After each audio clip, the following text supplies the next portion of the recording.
Okay, so one of the most challenging things for educators is staying organized. And one of the areas where you really want to stay organized is with your grade book. So I've created a class in Google Classroom. It's free, so anybody can create classes in here. And we're going to look at how to organize a grade book within Google Classroom. So let's go to the practice class. Okay, so within this practice class, here's our live stream. This is the page that students would see.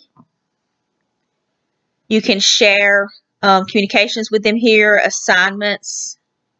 I would give them this code. You could email that code to them, or you could add them.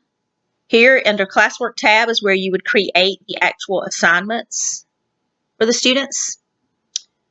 Under the people tab over here, you can add students. You can invite them to join with that code. And here's where you put your grades.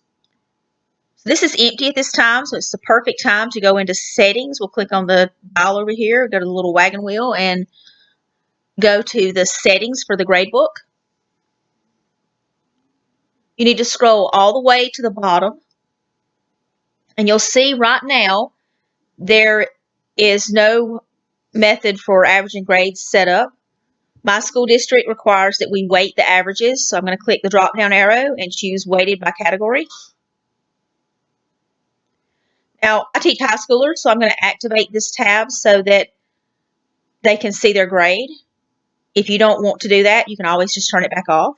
But I want to leave it on so that they can see their grade. Okay, at this time, I'm going to add some categories. So I click Add Category. The first one's going to be classwork.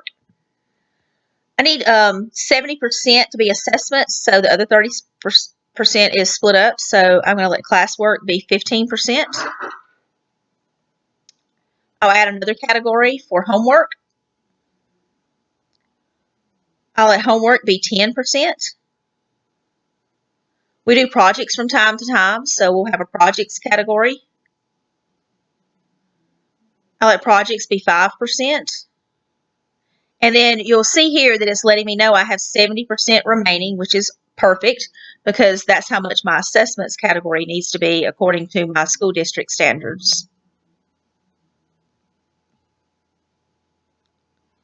So I check these, make sure that everything adds up to 100%, and I go back up to the top and save my settings.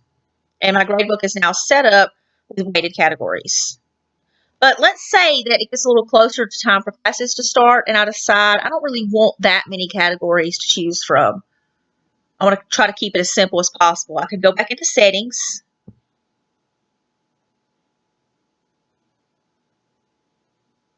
And I can delete the extra categories that I don't need. Click the X and delete it.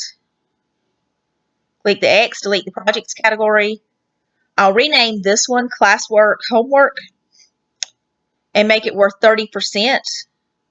And then everything that's not an assessment would go into this category, and my weighted averages are still what my district requires. So this is really just up to you how few or how many categories you want to have. Make sure that you save this, and your gradebook is now set up for weighted categories. And when you add classwork assignments here, or when you add assignments, you can pick which category it goes into in your gradebook, and it will compute your weighted average for your class.